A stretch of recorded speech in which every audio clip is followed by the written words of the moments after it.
bonjour à tous, c'est parti. En direct de Radio Kol HaShalom, l'émission Fil Rouge.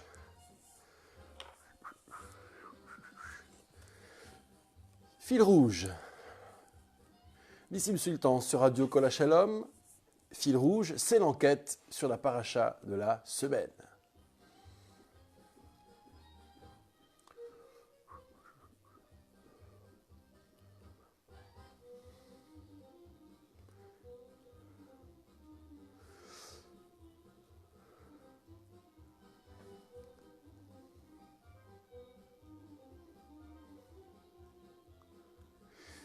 Parachat Pekoudé, nous voici à la toute fin du livre de l'Exode. Ça y est, c'est maintenant.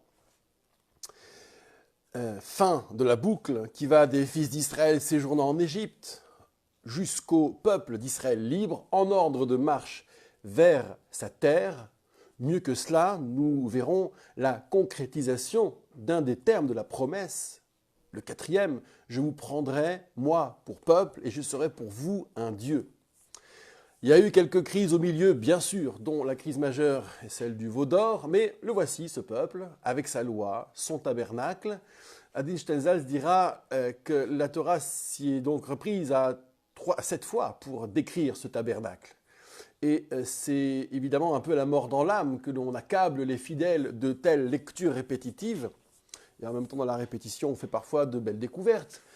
Mais à la vérité, toutes ces répétitions sont sinon utiles, alimentent un goût de la passion biblique, un goût biblique de la passion pour le temple.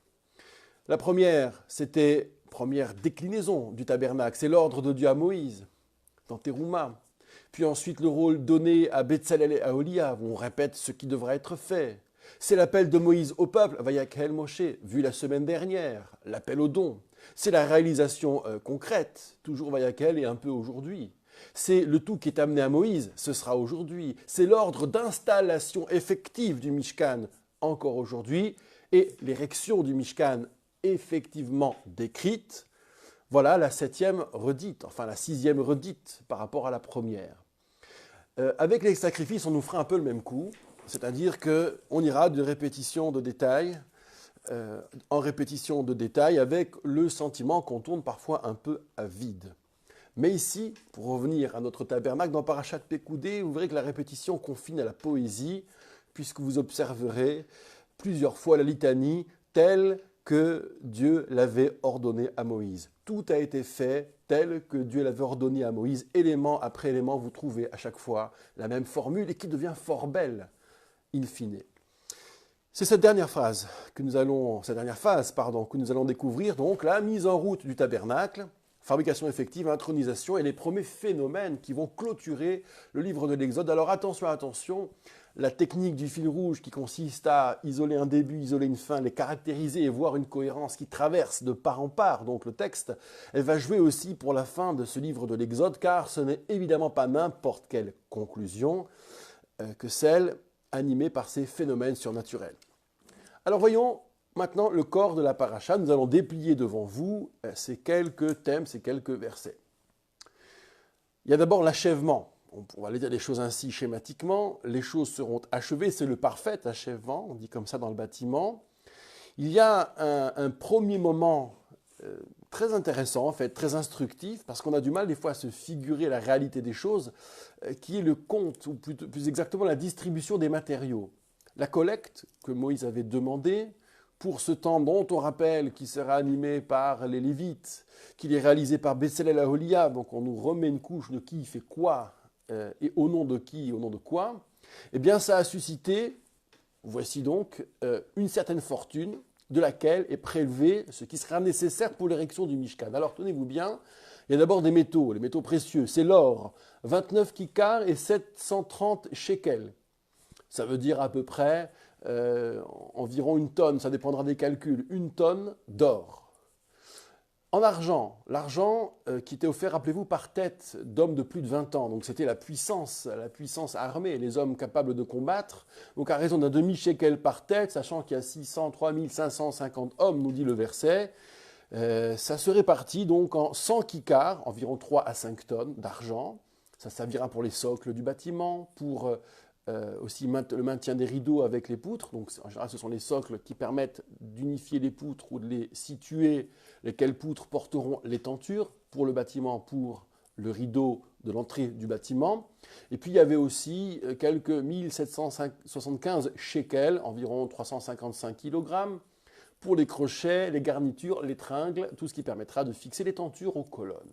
Colonnes de bois de chittim, mais elles ne sont pas mentionnées, les colonnes. On ne parle que des socles et des fioritures en argent. Idem avec le cuivre, c'est le troisième des métaux. Alors 70 kikars, ça fait entre 210 et 350 kg, plus 2400 shekels, rajouter donc 480 kg, donc c'est des grosses masses, hein, des grosses quantités. Le cuivre, c'est pour les socles des colonnes extérieures qui forment la cour, pour les clous qui sont intérieurs et extérieurs, auxquels on mettra des cordages pour fixer le tout, pour maintenir le tout. Et le cuivre sert aussi pour l'autel extérieur, celui des sacrifices. Rappelons, hein, c'est un cerclage de bois carré dans lequel il y a de la terre, mais le tout est revêtu de cuivre avec un ornement en cuivre tout autour. Il y a aussi les accessoires.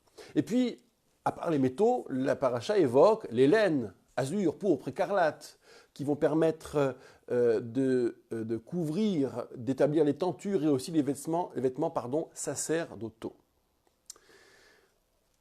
Et tout cela, donc, comme Dieu l'a ordonné à Moïse. Alors, qu'est-ce qu'on va faire de cet inventaire incomplet? Je veux bien vous faire noter qu'il est tout à fait incomplet, qu'il y a des éléments dans la distribution, dans les postes de dépenses qui sont tus, qui sont mis de côté. Curieux. Alors, d'abord, la paracha va terminer un point de la réalisation qui n'avait pas été évoqué, c'est les vêtements. La réalisation des vêtements sacerdotaux, donc selon des instructions qui ont déjà été vues, c'est pourquoi je vais y passer très vite. D'abord, l'éphod, cette espèce de tablier qui supportera le pectoral, qui est donc du tissu d'or, d'azur, de pourpre, écarlate et de lin retors. On utilisera un lingot d'or laminé pour en détacher des fils qui seront mêlés aux autres de façon d'amasser, hein, selon un processus extraordinaire, où tout est filé ensemble. Cette pièce de tissu comporte épaulières et ceinture, et la place pour l'enchâssement de pierres gravées des noms aux deux épaules. Et tout cela comme Dieu l'a ordonné à Moïse. Attendez-vous à ce refrain qui va revenir. Ensuite, le pectoral, le fameux pectoral, idem que le éphod pour la pièce de tissu, qui est en fait une pièce repliée, qui contiendrait, selon nos sages, des noms divins, d'un empan sur un empan, et sont rivés, enchâssés donc dans ce pectoral, ou sur ce pectoral, 12 pierres, les fameuses 12 pierres du pectoral. Le tout est maintenu par un réseau de chaînettes et d'anneaux sur le éphod, et toujours le refrain, comme Dieu l'avait ordonné à Moïse. Ensuite, la robe de l'éphod qui est tout azur, là en dessous, et le bas, les pans de la robe sont garnis de grenades et de clochettes d'or en alternance, à moins que ce soit tout mélangé, comme Dieu l'avait ordonné à Moïse, et surtout comme on l'avait déjà lu un nombre important de fois. Et puis il y aura les vêtements plus ordinaires, les tuniques de lin, c'est-à-dire l'usage du lin pour la tunique, la tiare, le caleçon de toile, la ceinture de lin, qui, elle, sera lin, azur, pourpre, etc., tout comme Dieu avait ordonné à Moïse. Ça, c'est plutôt la tenue ordinaire des prêtres. Le fameux diadème, enfin, sur lequel est écrit « Saint pour l'Éternel » ou « Sacré pour l'Éternel », et le tout maintenu, donc diadème d'or posé sur le front, il ne doit surtout pas bouger, le tout maintenu par un fil azur, tout comme Dieu l'avait ordonné à Moïse. Fini donc la réalisation. Il n'y aura plus rien à réaliser. Pour ainsi dire, il s'agit maintenant de monter le tout. Alors, la totalité du Mishkan, du tabernacle et de ses accessoires sont amenés à Moïse. C'est à lui qu'on va présenter les réalisations. Les enfants d'Israël, dans leur ensemble apparemment, ils ont fait comme l'image donnée à Moïse, hein, parce qu'il s'agit de vérifier pour Moïse que tout est conforme à ce que Dieu lui a montré. On a une petite expérience textuelle avec le Midrash à propos du candélabre. Moïse a vu, Dieu lui a montré ce candélabre. Il s'agit ensuite de le décliner dans le réel. Et, surprise agréable qui n'en est pas une, tout a été fait très exactement comme Moïse l'avait vu, donc comme l'Éternel l'avait demandé à Moïse. Et donc livraison, on va livrer donc l'ouvrage, les tentures, les éléments. On répète donc toute la liste de ce qui est offert. L'arche, la table, le candélabre, l'autel d'or à l'intérieur, l'huile pour l'onction et l'encens, l'autel de cuivre, ce qui permettra de constituer la cour et les vêtements. Et là encore, tout est conforme. Moïse constate, il valide, tout est comme, etc. Et puis, il les bénit. Il bénit dans des termes que nous ne connaissons pas. Et c'est le Midrash, la tradition orale, qui va combler le vide ici et exprimer, tenter d'exprimer ce que Moïse a pu dire aux Hébreux. Et il aura eu cette formule très belle que je vous restitue. Yehi Ratzon, que la volonté divine soit, chez Tishrei Shrina b'maaseh yedechem, que la présence divine réside dans l'œuvre de vos mains, ou par l'œuvre de vos mains. Les mains d'hommes réalisent, et dans cette réalisation, donc, la présence divine se manifeste. Vous tenez là toute l'immensité du sujet du Mishkan, comment une œuvre humaine peut prétendre contenir une résidence, une présence. C'est un sujet qui est vieux comme la création du monde, d'ailleurs qui a à voir avec ce sujet-là. Nous essaierons peut-être d'en exprimer quelques bribes, et sinon de l'admettre tel quel, pour développer tout ce qu'il y a autour. Mais pour l'heure, une première pause. Nous verrons ensuite les modalités d'installation du Mishkan. Qui fait quoi? Attention, il y a un scoop.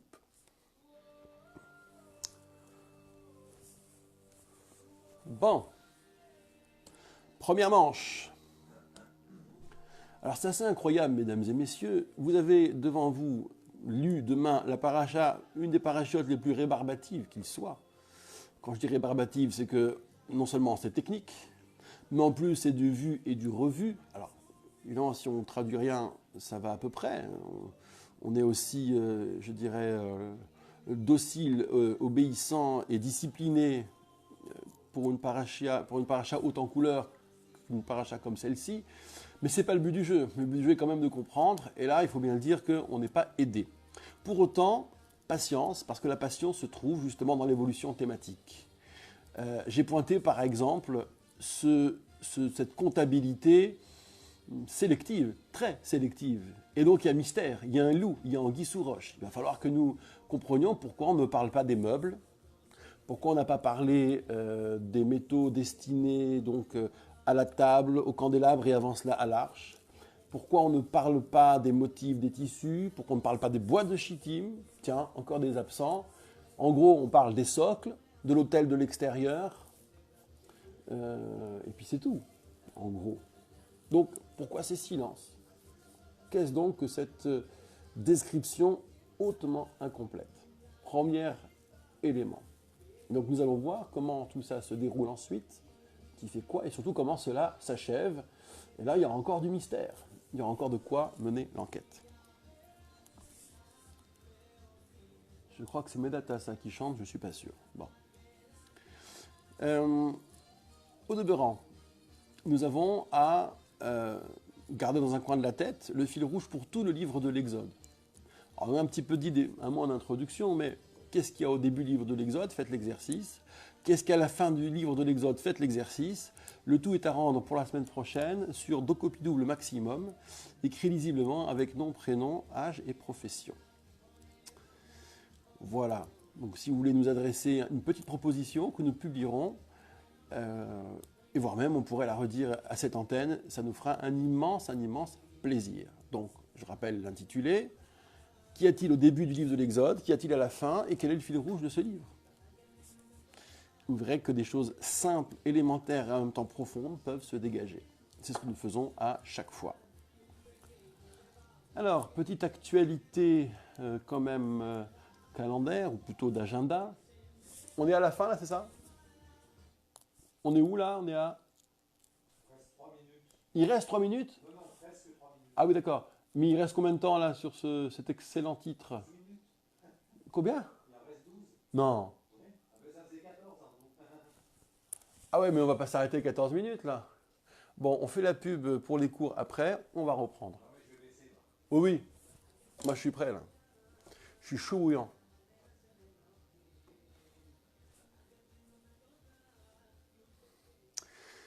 Fil rouge, vous êtes bien, vous êtes très bien sur Radio Kol Shalom 100 FM. Nous suivez également en direct sur les réseaux sociaux.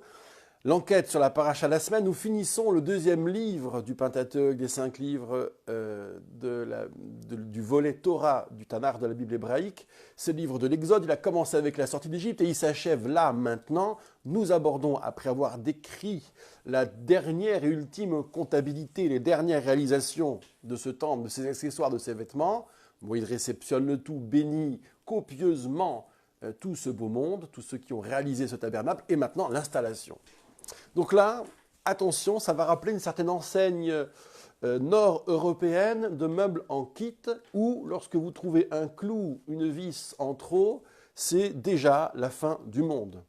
Alors là, il n'y aura rien en trop, donc pas de fin du monde. C'est Dieu qui ordonne l'érection du tabernacle, c'est le mot consacré en langue française, à une date bien précise, 1er du mois de Nissan. Ce n'est pas rien, c'est le mois du printemps, c'est le premier anniversaire donc de la sortie d'Égypte, ou plus exactement de ce renouveau de la nature, qui efface un peu les cycles des hommes, puisque la sortie d'Égypte était un peu l'effacement des œuvres humaines, des constructions qui avaient réduit à l'esclavage certains.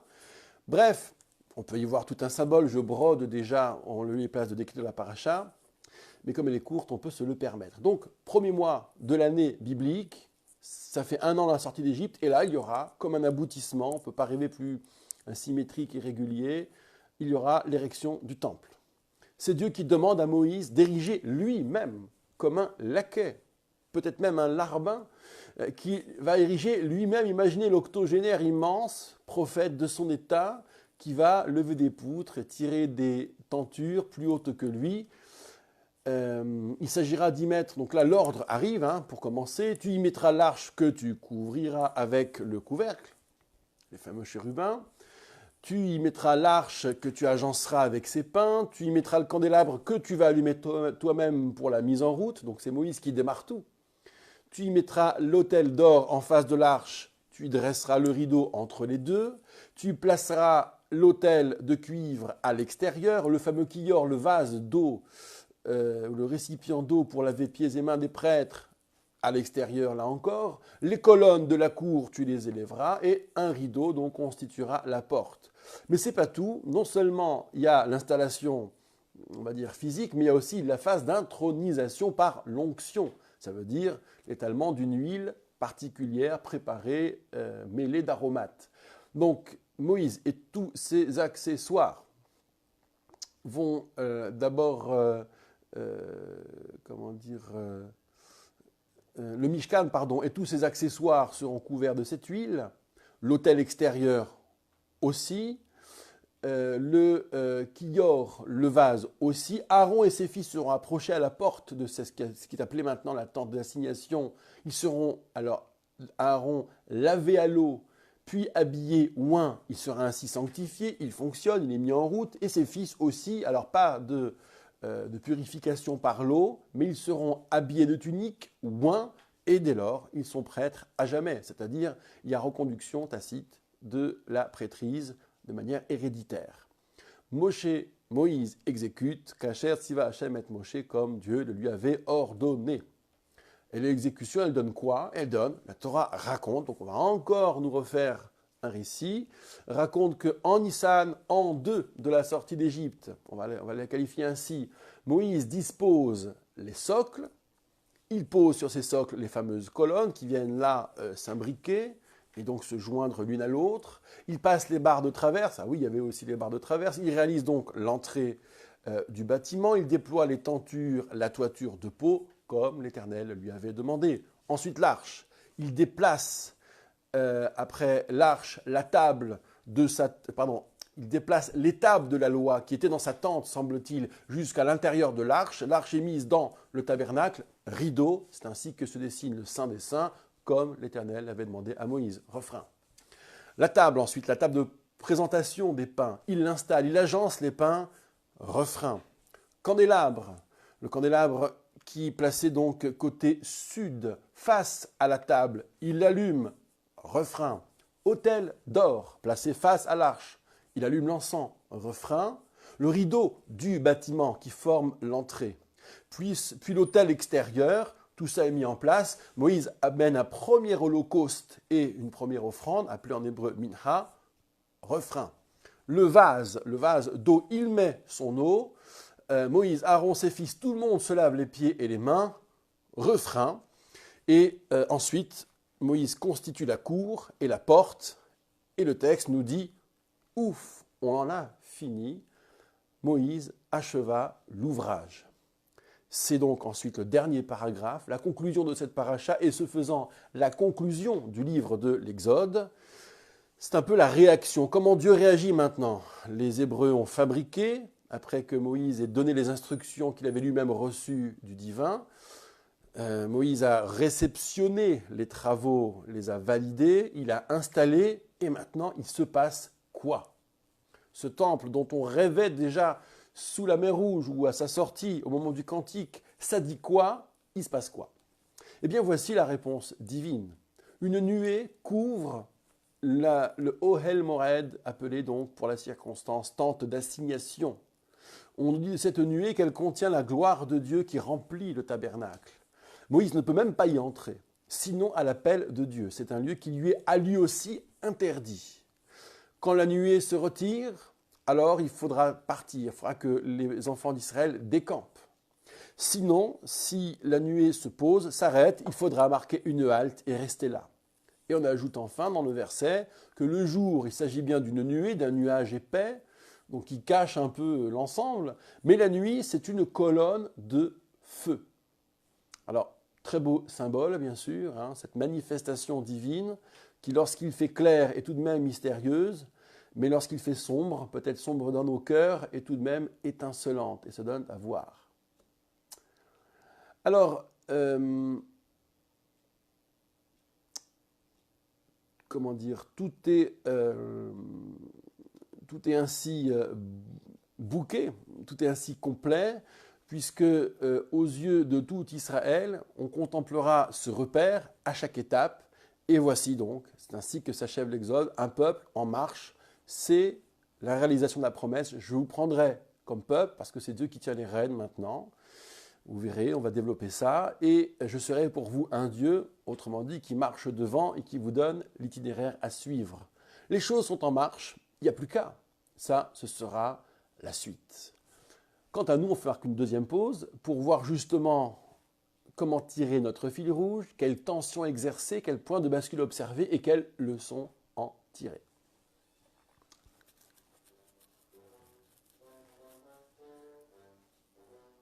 Sympathique. Alors, pour info, je ne choisis pas les morceaux, mais ils sont très plaisants, très sympathiques.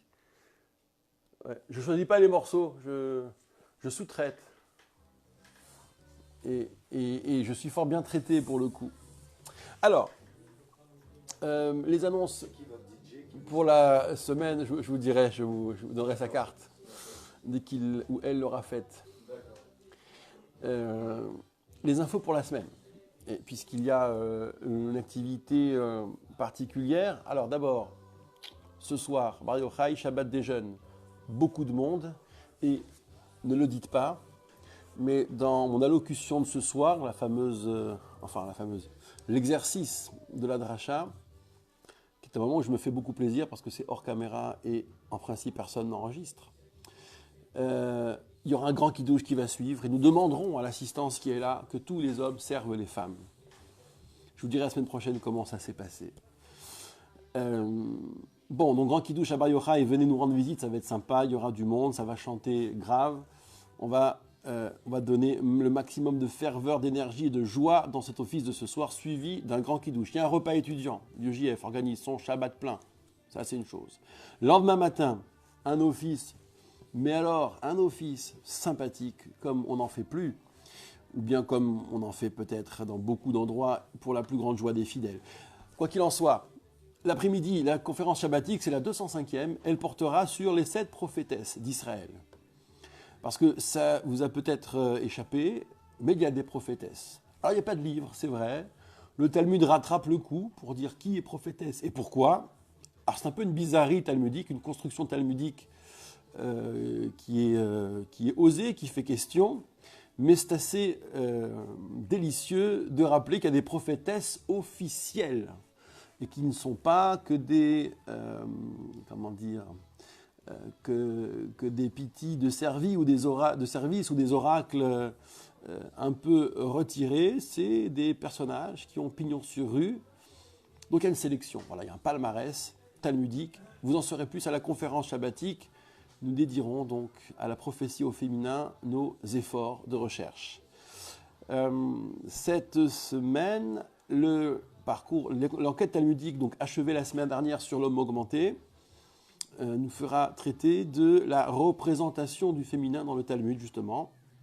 Donc ça tombe bien, c'était déjà annoncé depuis plusieurs semaines, et donc nous sommes partis pour une série de 4 à 5 cours sur des textes choisis pour essayer de livrer une donnée transversale du Talmud, dont je rappelle que c'est un peu la matrice du judaïsme rabbinique.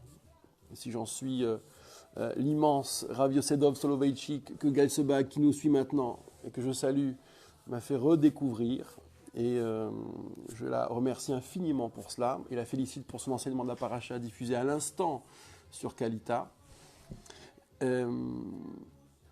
Donc voilà, matrice talmudique pour en déduire ce que c'est in fine la représentation des femmes. Est-ce qu'on est dans un propos vraiment biaisé, univoque, ou bien c'est plus complexe et peut-être même plus enrichissant que cela, sans jamais céder à la diplomatie, croyez-le bien, on n'est pas là pour ça. Il y a suffisamment de désinvolture et d'audace dans le Talmud pour qu'on s'abstienne d'arrondir les angles et qu'on puisse tout critiquer, y compris les pensifs, y compris les habitudes de pensée. Voilà pour l'événement cette semaine. Je serai à Paris lundi soir, en Pologne mercredi, jeudi, donc pas de cours ces soirs-là, mais nous vous tiendrons informés de nos allées et venues. On va y aller, c'est la fin de la deuxième pause. C'est parti.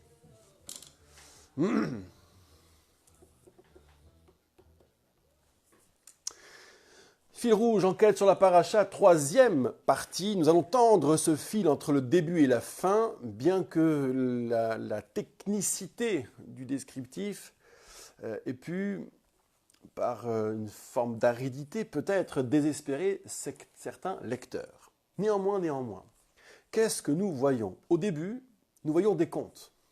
Très impressionnant, des volumes qu'on avait du mal à se figurer, des tonnes, ça marche par tonnes quand même, hein, les métaux, les laines, etc. Et on trouve l'exact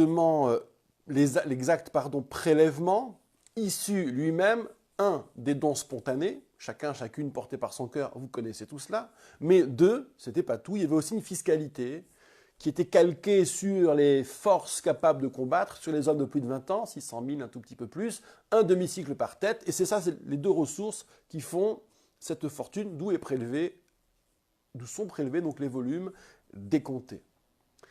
Donc tout cela n'est pas dit d'ailleurs, on ne dit pas dans notre paracha les deux origines, c'est moi qui les situe comme un rappel, mais en fait elles sont amalgamées. Et ça a son importance, semble-t-il, générosité d'un côté, puissance de l'autre, et tout ça fondu dans une seule ligne comptable en somme. En réalité, dans les dépenses qui sont ensuite déclinées, j'en ai fait l'observation à l'instant, il y a des silences, il y a une comptabilité qui n'est pas claire à certains endroits. Je pense qu'on n'aurait pas pu certifier ces comptes-là, et c'est bien dommage.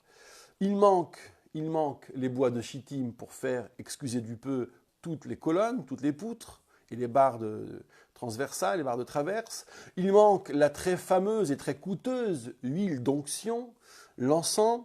Il manque les meubles. Il manque l'exacte description des tentures. On nous parle de textiles pour les vêtements ou pour couvrir les ustensiles, mais pas les tentures nées d'un tissage extrêmement sophistiqué. On n'a pas le détail non plus des peaux du toit, c'est plus tellement évoqué.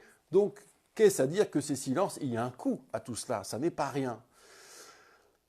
Donc ce compte de la totalité, nous le voyons bien, n'a désigné qu'une part des destinations, des dépenses, et sans doute à dessein. Donc si je les résume, vous avez quoi? L'argent pour les socles, les ornements des poutres, le cuivre pour l'autel extérieur, et uniquement celui-là, puis le socle des poutres extérieures, et les textiles pour les transports et les vêtements sacerdotaux. Autrement dit, nous avons décrit là ce qui permet de délimiter le sacré vu de l'extérieur. Les socles, ils permettent d'établir le tracé des contours du bâtiment et de la cour. Simplement le tracé. L'autel extérieur, il est visible, c'est-à-dire que le peuple aura accès, il va y porter ses sacrifices. C'est la partie, c'est le meuble, entre guillemets, l'élément que les gens verront, puisque ça les concerne. Les vêtements, les couvertures des transports, c'est aussi les gens verront. C'est ça qui fera savoir que ces corps et ces ustensiles ne sont pas n'importe quel corps ni n'importe quel ustensile. C'est le corps des prêtres et ce sont les ustensiles du temple. Il a donc fallu raconter ici comment cette terouma, ce prélèvement, a certes permis le sacré. Rappelez-vous, le sacré comme détaché du profane, sélectionné à partir du profane. Il y a évidemment donc une trajectoire, ça va du porte-monnaie jusqu'à l'espace sacré, mais cette trajectoire est contemplée depuis le peuple. On n'a plus le Mishkan décrit pour ou par l'élite, c'est plus le Mishkan dessiné dans la révélation transmis ensuite, c'est l'essentiel de ce que le peuple voit. Tracé, autel, vêtements et couverture des ustensiles. Autrement dit, c'est un autre Mishkan qui est décliné ici. Vous aviez le Mishkan de l'élite jusqu'à présent. Parashat Pekoudé est décrit le Mishkan du peuple, vu du peuple. D'où l'insistance d'ailleurs un peu lourde au tout début du verset, avant la comptabilité. Voici les comptes de ce qui a été demandé. Ce qui a été demandé à Moïse, qui ensuite va être animé par Itamar et les Lévim, qui plus est Mishkan Haedut, le tabernacle pour le témoignage qui va renfermer donc les tables qui sont son centre de gravité, réalisé par des architectes et toute une équipe. Donc tout cela en fait, vous avez toute l'élite qui est contenue dans ces premiers versets, puis ensuite comptabilité, et bien maintenant voyons la suite, voyons le peuple, voyons le Mishkan du peuple, vu du peuple. Et c'est important, oui, aussi de parler de cette réalisation de ce point de vue-là, de montrer comment depuis le peuple aussi c'est un espace à part et inaccessible, comment depuis le peuple aussi il y a tout de même un autel où on amène ses propres sacrifices, comment depuis le peuple on voit ces hommes à part, habillés différemment, appelés prêtres, alors que tout le reste, table, candélabres, autel intérieur, arche même, tout ça ne les impacte pas, en tout cas pas directement. Le culte symbolique ou les symboles du culte à l'intérieur du bâtiment du temple ne les concernent que par procuration. Il faut savoir, peut-être les étudier, ces détails, sinon on ne les voit pas. Voilà ce que nous avons au début, donc un Mishkan décrit depuis le regard du peuple, c'est-à-dire la partie, les éléments, les lignes qui interagissent avec ce peuple. Et ce n'est plus le Mishkan de l'élite. Voilà pour le début. Pour la fin, vous avez l'impact de la présence divine, puisque c'est Dieu qui répond. Et là, c'est vu par tous, de jour comme de nuit. Cette colonne, cette gloire qui transparaît dans la colonne est tout à fait identifiable. On l'avait déjà vu pour la mer Rouge. Elle bataillait jadis depuis la sortie d'Égypte, et maintenant elle est le quotidien du peuple tout entier. Cette présence impacte sur les stationnements et les déplacements. On l'a dit, le symbole est fort beau, c'est le flou qui protège le jour, qui protège la gloire, qui ne la donne pas à voir dans l'exactitude, donc mystère dans la clarté, mais c'est la gloire, certes insondable le jour, mais qui se donne à voir la nuit comme un repère dans la torpeur. Symbole parfait de la providence, indéfinissable et pour autant rassurante et parfois même situable. Ce phénomène-là suppose qu'il n'y a plus aucune hiérarchie devant ce phénomène. Il n'y a plus de chef pour dire le départ ou la station. Il n'y a plus une voie humaine pour dire on décampe, on s'arrête, on voyage comme ceci ou comme ça. C'est terminé, c'est la nuée qui s'en charge, c'est Dieu qui s'en charge. Et tout le monde regarde donc à égalité. Il n'y a plus de chef de sujet, il n'y a plus d'hommes ou de femmes, il n'y a plus d'enfants ou d'adultes, il n'y a plus de malades ou de bien portants, il n'y a plus de justes ou d'impies. Tout le monde regarde cette gloire-là, chacun à sa manière. Et c'est d'ailleurs curieux que Moïse se retire ainsi, puisque c'est Dieu qui prend les rênes, qu'est-ce qu'il devient lui? Alors, il y a un moment de bascule, c'est vrai, puisque l'élite, Moïse, Aaron, les héros, les élus de l'histoire, je dirais que le verset va s'occuper d'eux, le narratif s'occupe d'eux. Le Mishkan et ses phénomènes providentiels du point de vue du peuple. Je vous pose la question, instaure une certaine égalité, mais à quel moment elle s'installe dans les faits, cette égalité? Comment cette égalité est obtenue? coïncide avec le sort réservé à l'élite? À quel moment on sent que c'est Dieu qui va prendre les rênes, hormis le narratif de la fin? À quel moment Moïse n'est plus le guide, mais un haut fonctionnaire de la révélation, ce qui n'est pas exactement la même chose? Et surtout, à quoi bon désigner des prêtres et fabriquer des symboles? Question générale, s'agit-il d'un élitisme confiné dans un centre et dans des fonctions? Pourquoi ce confinement? Comment on s'installe dans son centre? Réponse juste après la dernière pause musicale.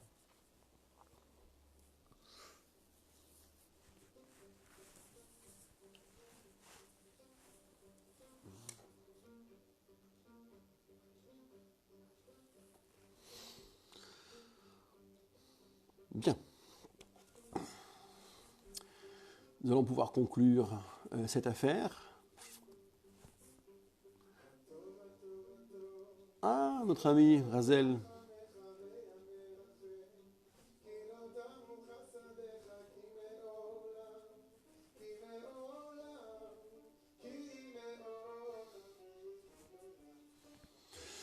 Bien.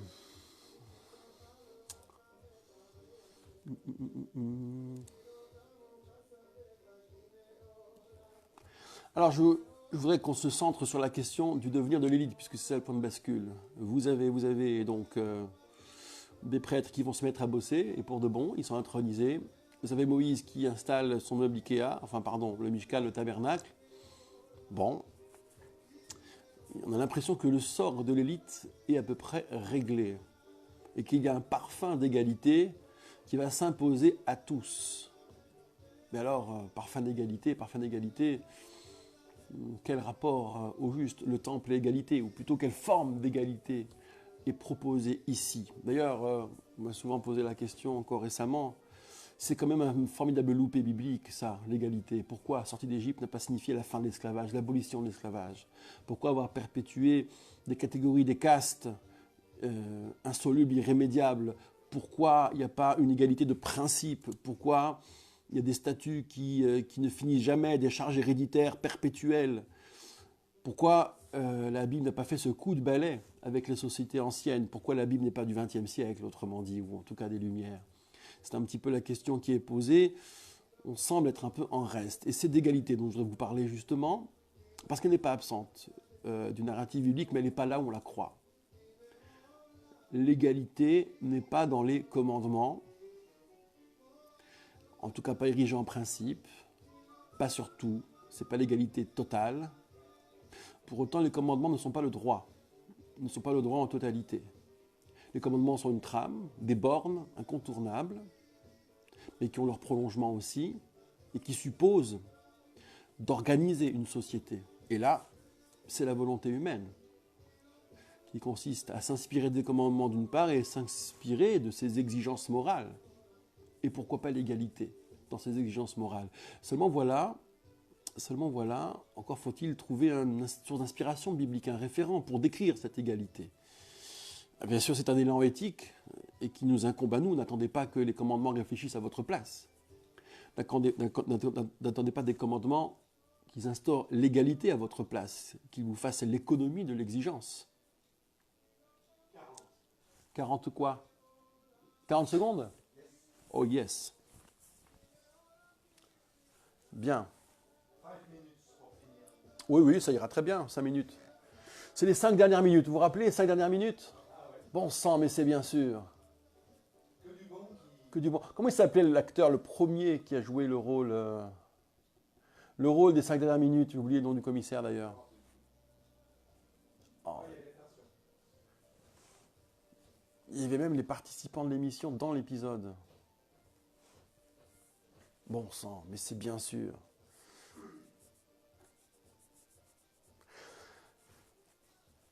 Fil rouge, dernière étape pour le livre de l'Exode. Vous êtes toujours sur Radio Kol Shalom 100 FM et sur les réseaux sociaux. Vous nous suivrez en podcast si vous le souhaitez. Nous retrouverez ici et là en vidéo ou bien en audio. Confère également le site de la radio. Alors voilà, il nous faut en finir avec le livre de l'Exode. Nous avons vu que ce livre s'achevait sur un spectacle magnifique, regardé à égalité, dans le croisement de tous les regards, qui que l'on soit et quelle que fût la nature ou l'inspiration de ce regard. Voilà maintenant que nous allons nous intéresser à la disparition des élites, car ils ont été les élites de l'histoire et pour autant c'est maintenant Dieu qui prend les rênes, qui dit quand on décampe et où on va. Nous étions, donc nous l'avons indiqué, au premier anniversaire de la sortie d'Égypte, premier mois de Nissan. L'ordre est donné à Moïse, certes diriger lui-même le tabernacle, on l'a dit, on le fait se comporter comme un serviteur, j'ai dit laquais ou larbin par provocation, mais c'est toute l'incarnation du serviteur, et les prêtres, eux, sont intronisés, c'est-à-dire que les prêtres sont assujettis à leurs fonctions, ils sont enfermés dans leurs fonctions. Il leur est interdit désormais d'inventer, de proposer, de donner un style, en somme d'exister. Ils sont là enfermés, contenus, ces élus de l'histoire que sont Aaron et ses fils. Et puis Moïse, de son côté, oui, assujetti au temple. Il le réalise de ses propres mains, tout vieillard qu'il est. C'est peut-être une manière de mettre fin à la dialectique du maître et de l'esclave. Ces élus de l'histoire, que l'on renversera à force de distance par rapport aux menus frettins, aux petits peuples, bien ne seront plus renversés s'ils ne se comportent plus comme tels, comme des élus de l'histoire. C'est un peu Moïse absent de la Haggadah, pas même remercié. Ainsi donc s'achèvera ou sera conduit, c'est sa destinée telle que décrite à la fin de l'Exode, le cheminement du peuple dans l'histoire. Ses rois, ses guides, les excellents, les médiocres s'effaceront devant la permanence de l'espace symbolique. L'espace symbolique, c'est ici la centralité du temple, elle est indépassable. C'est aussi la force de l'institution.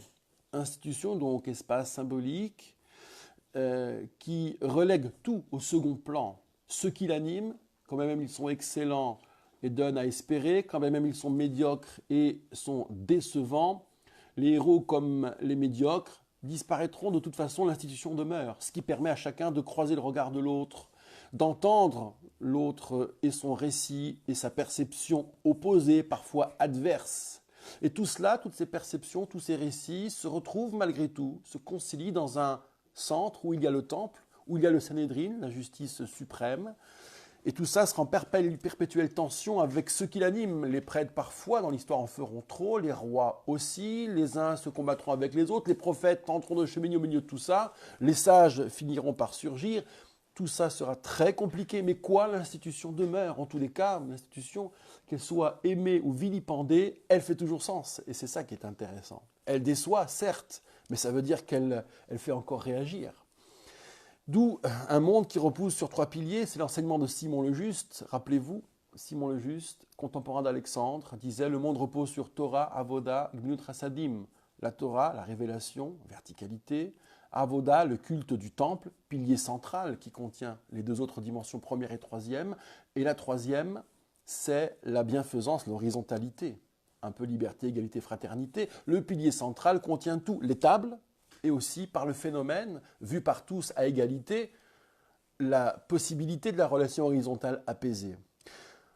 On dit souvent, s'agissant de cette centralité, qui permet les conciliations, qui permet de se retrouver quand même l'histoire nous aura séparés, nous aura rendus trop différents, on dit en pensant à cette centralité l'an prochain à Jérusalem, les Shana Abba Yerushalayim. Sachez que Shana en hébreu, une année, ça veut dire aussi le changement. Quand même l'histoire nous aurait transformés, il y a une permanence. Il y a une permanence qui nous met tous à égalité, tous d'une époque à l'autre, d'une génération à l'autre, d'une culture à l'autre, d'un clivage à l'autre. Tant que nous pouvons encore regarder vers ce centre et qu'il fait sens pour nous, les Shana Abba, après le prochain changement, et encore après les prochains changements, à Jérusalem. C'est ainsi que pour nous l'égalité fera sens, la transcendance s'est occupée de nous faire ce cadeau, à nous de le mettre en œuvre dans notre mémoire, dans notre espérance et dans notre manière de vivre. C'est ainsi que s'achève le livre de la sortie, de l'immense sortie de l'Égypte. Voilà, c'était l'enquête fil rouge qui s'achève maintenant aussi. Je vous dis Shabbat Shalom. Rendez-vous à la semaine prochaine pour amorcer ce nouveau livre du Lévitique. Bon courage, beau Shabbat, belle étude. On est dans les temps.